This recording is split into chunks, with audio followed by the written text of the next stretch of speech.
Boa noite. Olá, boa noite. Duas manifestações, uma contra e outra a favor da presidente Dilma, aconteceram hoje em São Paulo. E a presidente Dilma concedeu entrevista a jornais estrangeiros e afirmou que vai usar todos os métodos legais disponíveis para evitar o impeachment. Papa Francisco realiza tradicional ritual de lava-pés na presença de centenas de refugiados na Itália. Número de desempregados no Brasil chega a 9 milhões e 600 mil, segundo o IBGE. Você acompanha essas e outras notícias daqui a 1 minuto, logo após um rápido intervalo. Até já. Qual Casper você é? A minha Casper é informação. A minha Casper é organização. A minha Casper é criação. A minha Casper é luz, câmera, ação. Essa é a minha Casper. Essa é a nossa Casper. Nesta quinta, Pamela continua seu passeio por Minas, percorrendo a trilha que leva à bela janela do céu e conhecendo um bar com espaço dedicado à cachaça. E firma, vamos falar sobre sua engenhoca? Nossa, eu tô muito curiosa para saber como que ela funciona. Que engenhoca é essa? E ainda vamos entrar no clima da Páscoa com ovos de chocolate bem diferentes. Hoje tem, nesta quinta, 10h30 da noite. Oferecimento Faculdade Casper Libero, formando os melhores profissionais da comunicação.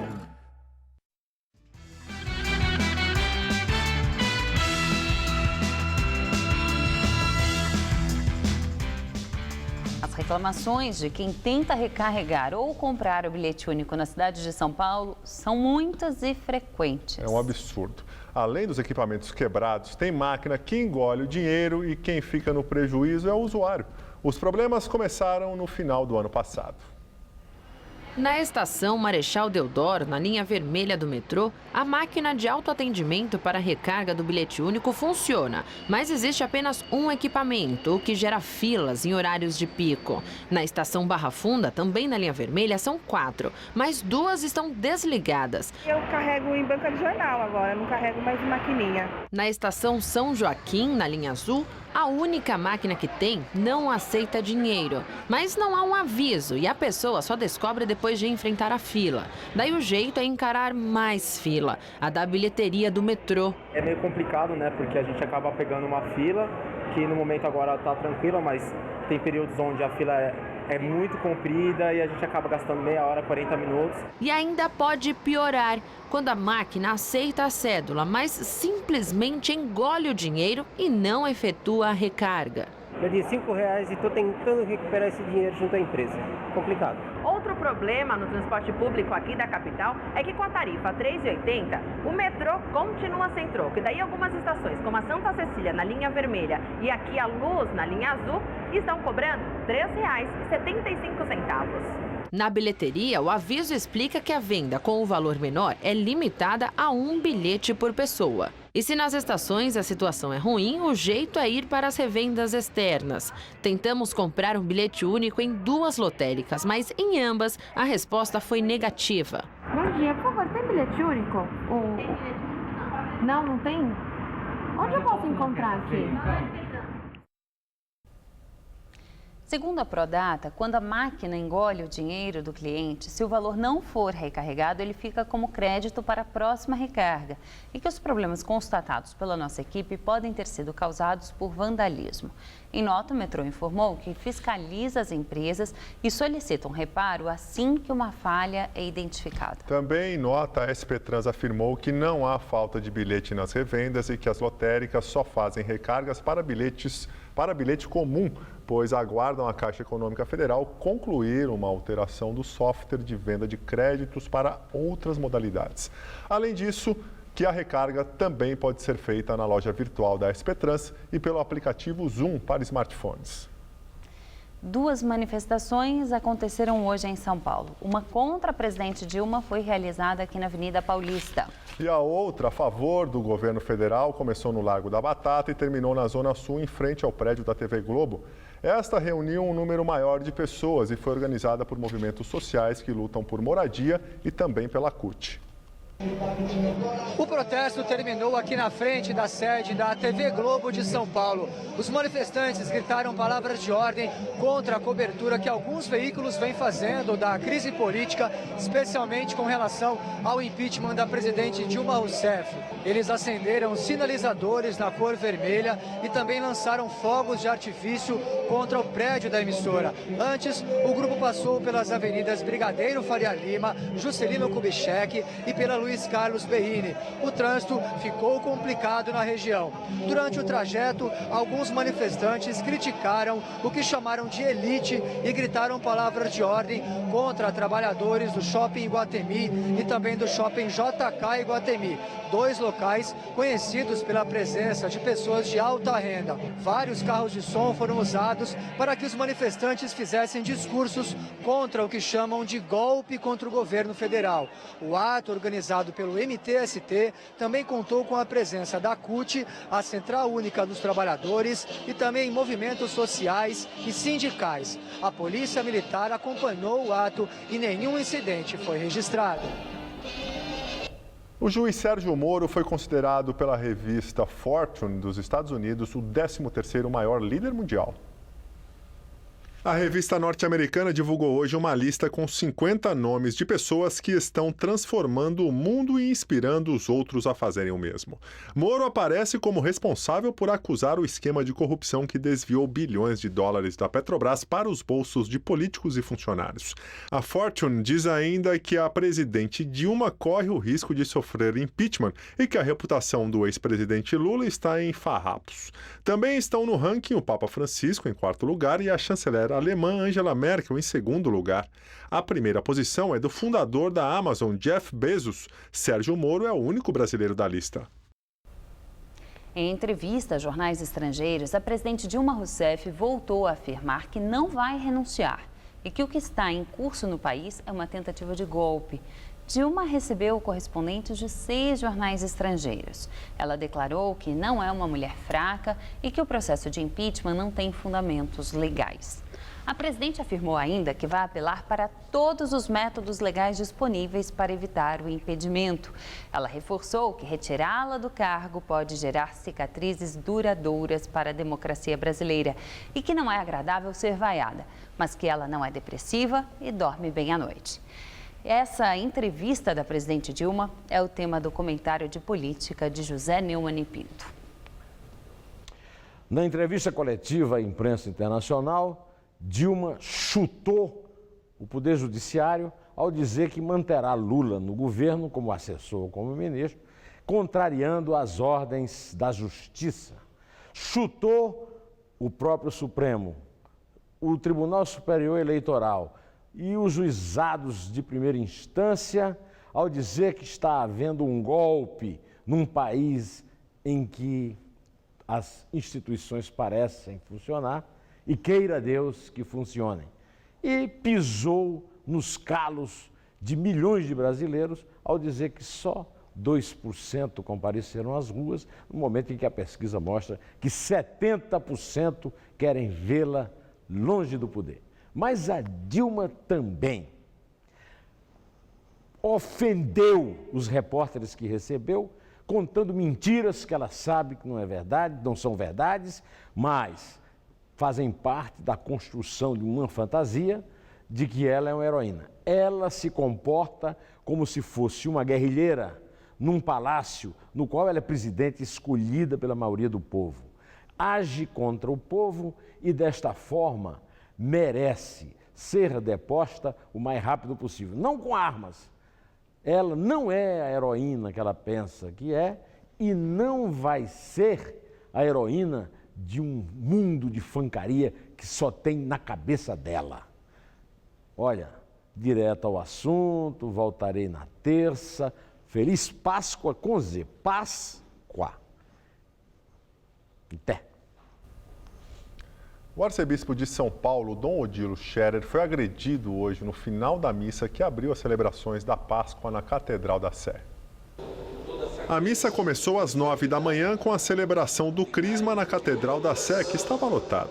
Cerca de 400 padres da Arquidiocese de São Paulo renovaram seus votos sacerdotais. A confusão começou após a celebração da comunhão, quando uma mulher tentou subir ao altar gritando o nome do arcebispo. Ela foi contida por seguranças. No final da celebração, Dom Odilo foi até a mulher e falou com ela por alguns instantes. Ao se virar para cumprimentar os demais padres presentes, a mulher agrediu o arcebispo. O motivo do ataque é desconhecido. Papa Francisco realiza a tradicional ritual de lava-pés na presença de centenas de refugiados. A cerimônia acontece sempre na Quinta-feira Santa e simboliza o gesto de Jesus a seus discípulos na última ceia antes da crucificação. O pontífice discursou em Castelnuovo de Porto, uma pequena cidade ao norte de Roma, onde há um centro que abriga cerca de 600 requerentes de asilo. O Papa lavou e beijou os pés de 12 pessoas, todos refugiados, sendo 3 deles muçulmanos. Durante o evento, ele pediu a união de membros de todas as religiões, destacando que, independentemente da crença, somos todos irmãos e filhos de Deus. Essa é a primeira vez que a cerimônia de lava-pés não é realizada em uma das basílicas de Roma. A participação de mulheres e membros de outras religiões também é inédita. Bruxelas faz novas homenagens às 31 vítimas dos atentados de terça-feira. As autoridades suspeitam que houve um segundo terrorista no metrô e ele pode estar à solta. 2 ministros belgas reconhecem falha no monitoramento de 2 homens-bomba depois de alerta das autoridades turcas.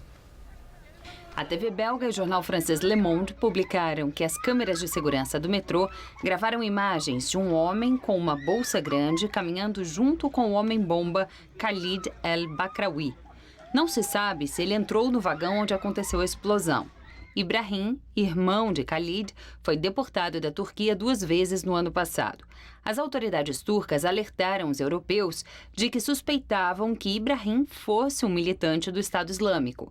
Os ministros belgas da Justiça e do Interior ofereceram suas renúncias, reconhecendo falha no monitoramento do terrorista. A polícia está à procura de um terceiro homem filmado com 2 homens-bomba no aeroporto de Bruxelas. Os investigadores juntam evidências de que a mesma rede jihadista teve envolvimento nos ataques de novembro passado em Paris. Salah Abdeslam, o principal suspeito vivo dos ataques em Paris, preso na semana passada em Bruxelas, não vai mais contestar a extradição para a França. O advogado dele disse à imprensa que Abdeslam, que é um cidadão francês, quer voltar à França o mais depressa possível para se explicar. As homenagens em Bruxelas reúnem milhares de pessoas na Praça da Bolsa de Valores, que se transformou num memorial. O rei e a rainha da Bélgica participaram da cerimônia no parlamento. Ao lado de parlamentares, a realeza observou 1 minuto de silêncio em memória às 31 vítimas. O presidente americano Barack Obama participa das homenagens às vítimas da ditadura argentina no aniversário de 40 anos do golpe de Estado. Obama e Maurício Macri atiraram flores brancas nas águas do Rio da Prata, onde foram jogadas milhares de vítimas da ditadura. Os 2 presidentes caminharam juntos no Parque do Memorial, criado em 1998 e onde estão registrados os nomes de 9.000 mortos e desaparecidos entre 1969 e 1983. Nenhuma organização defensora de direitos humanos participou do ato por desconforto com a visita do presidente americano numa data tão sensível. Washington apoiou a ditadura na Argentina, assim como no Chile, Uruguai, Bolívia e Brasil, as outras ditaduras dos anos 1970 na região. Obama afirmou que sabe que existem controvérsias sobre as políticas dos Estados Unidos naqueles dias obscuros. Assegurou que seu país reflete sobre o que se passou e reconheceu a demora em falar sobre direitos humanos. Esse foi o caso da Argentina. We've been slow to speak out for human rights, and that was the case here. Obama reafirmou o compromisso de desclassificar mais documentos da ditadura, incluindo, pela primeira vez, informações militares e de inteligência.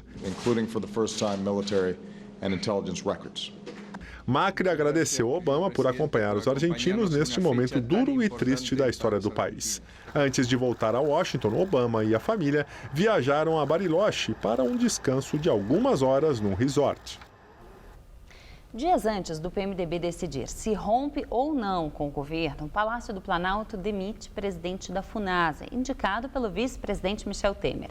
A exoneração de Antônio Henrique de Carvalho Pires, do comando da Fundação Nacional de Saúde, foi publicada no Diário Oficial da União. Para os aliados do Temer, a exoneração foi considerada uma retaliação da presidente Dilma Rousseff por causa da decisão de manter a reunião do Diretório Nacional do PMDB para a próxima terça-feira, dia 29. Para essa data está agendada a discussão e votação sobre o rompimento do PMDB com o governo.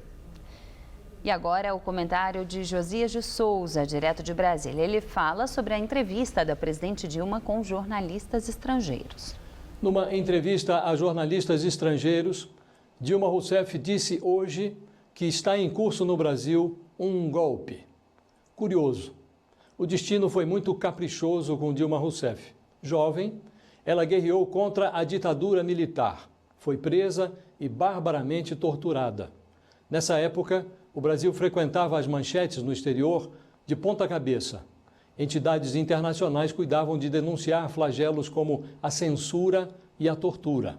Hoje, presidente de um Brasil plenamente redemocratizado, Dilma recebe os jornalistas estrangeiros para ela própria dizer que impeachment é golpe. Curioso, muito curioso. A arma do golpe é um processo redigido por 3 brasileiros respeitáveis, entre eles um fundador do PT, o jurista Hélio Bicudo. O rito processual do golpe foi decidido por um Supremo Tribunal Federal composto por 11 ministros, dos quais 9 foram indicados ou por Lula ou por Dilma. E o palco do golpe é um Congresso Nacional eleito junto com Dilma Rousseff. A biografia de Dilma merecia um epílogo menos constrangedor.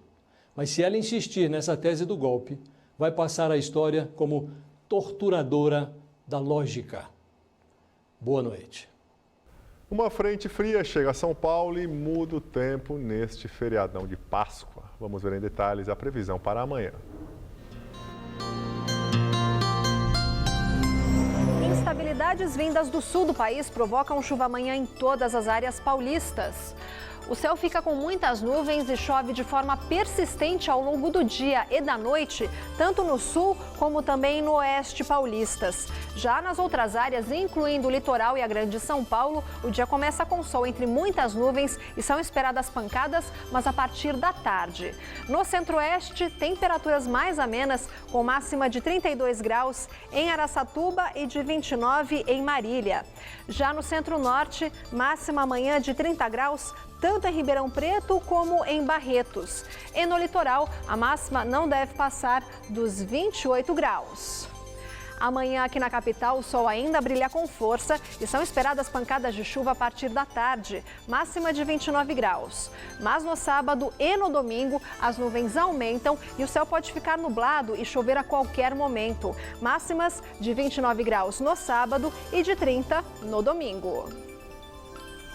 Você sabia que um problema no seu bairro pode ser assunto aqui no nosso telejornal? Pois é só participar do Gazap. Para isso, você deve enviar denúncias e reclamações em fotos ou vídeos de até 1 minuto para o nosso WhatsApp. Anote o número aí, é 991616121. E não se esqueça de gravar com o telefone na horizontal. Esse material pode se transformar em reportagem nos nossos telejornais. A denúncia de hoje foi enviada por um morador de Guarulhos. Olá, boa noite. Bem-vindo ao Gazap. Hoje, um flagrante cada vez mais comum em Guarulhos, segundo o telespectador que nos enviou esse vídeo aí. Olha só, esses 3 homens fazem descarte irregular de entulho em um terreno particular que está à venda, aí na Avenida Júlio Prestes. A Prefeitura de Guarulhos disse que, nesse caso, quem é multado é o dono do terreno, que por sinal já foi autuado em fevereiro deste ano por falta de limpeza nesse lote e também má conservação. Já quem faz o descarte irregular do entulho também pode ser multado se for ali flagrado por algum fiscal da Secretaria de Serviços Públicos. E olha, o pior de tudo é que bastava esses 3 homens andarem 500 metros, porque pertinho desse terreno tinha um ponto de entrega voluntária. É um lugar específico ali para quem quer fazer descarte de entulho. São 18 na cidade de Guarulhos, ou seja, não tem por que ficar jogando lixo em qualquer lugar da cidade, né? Manda sua denúncia para a gente. Basta você gravar um vídeo de 1 minuto contando o seu problema e enviar para a gente no nosso WhatsApp. O telefone é 11 99161 6121. A gente se vê amanhã, hein? Até lá! A Secretaria de Segurança Pública divulgou hoje os indicadores da violência no estado de São Paulo. Os números são de fevereiro do ano passado e registram um crescimento nos roubos, furtos e latrocínios. Os indicadores apresentados nesta tarde são de fevereiro deste ano, na comparação com fevereiro do ano passado e em todo o estado de São Paulo. Segundo a Secretaria da Segurança Pública, o índice de homicídios dolosos com intenção de matar caiu 12,73%. Foram registradas 288 ocorrências desse tipo em todo o estado, contra 330 no ano passado. Por outro lado, o índice de latrocínios, que é o roubo seguido de morte, subiu 15% no estado. Também registraram aumento o índice de roubos em geral, 7,40%. Furtos em geral também apresentou aumento, 16,70% em todo o estado. O índice de roubo a banco caiu no período, 41,18%. E o roubo à carga também caiu, 9,69% de queda em todo o estado de São Paulo. No mês passado, foram presas 15.397 pessoas em todo o estado, um crescimento de 10,37% na comparação com o mesmo período do ano passado.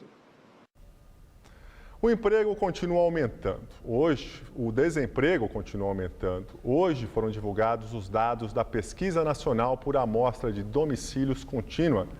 Segundo o IBGE, a taxa de desemprego atingiu o maior patamar da PNAD contínua. Ela iniciou lá em 2012.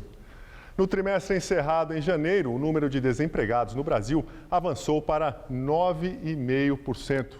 O número de desempregados agora atingiu 9.600.000, uma alta de 42,3%. E é claro que a nossa economista, nossa comentarista de economia, Denise Campos de Toledo, analisa esses dados do desemprego. O mercado de trabalho está piorando nos vários aspectos. O desemprego está crescendo em ritmo mais acelerado que se previa, o corte de vagas com carteira assinada tem batido recordes, há uma quantidade crescente de pessoas trabalhando por conta própria, sem direitos, com renda menor, sendo que o rendimento também está caindo muito porque nas atuais condições do mercado de atividade, com quebradeira de empresas, diminui bastante o poder de barganha dos trabalhadores e dos sindicatos. A maior parte dos reajustes está vindo abaixo da inflação, e uma inflação ainda muito alta. A taxa de desemprego, que chegou a 9,5% no trimestre encerrado em janeiro, agora em março já deve estar em 2 dígitos. As projeções indicam que possa bater nos 12%. Movimento que está atingindo em cheio os mais jovens. Na faixa entre 18 e 24 anos, o desemprego é de 20% e não se tem no horizonte qualquer indicação de reversão dessa trajetória.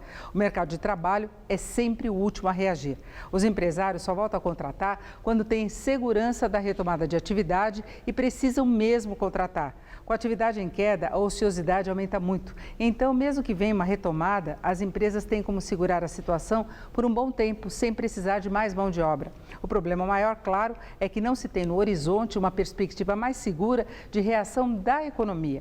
Isso hoje está muito atrelado à crise política. Só quando o país conseguir desatar esse nó na área política é que poderá cuidar melhor da economia. Enquanto isso não acontece, a crise econômica pode se aprofundar, com um custo social pesado que vem do desemprego e da queda de renda. Eu volto na próxima segunda. Boa Páscoa! Nós vamos ficando por aqui. A edição de hoje pode ser vista no site do Jornal da Gazeta. Tchau, Gabriel. Uma ótima noite para você. Muito obrigado pela companhia. Aproveite bem a sua Sexta-feira Santa. Tenha um ótimo feriado e lembre-se que amanhã estaremos aqui de volta às 7 e também às 10. Você fica agora com Hoje Tem com Pamela Domingues. Até amanhã.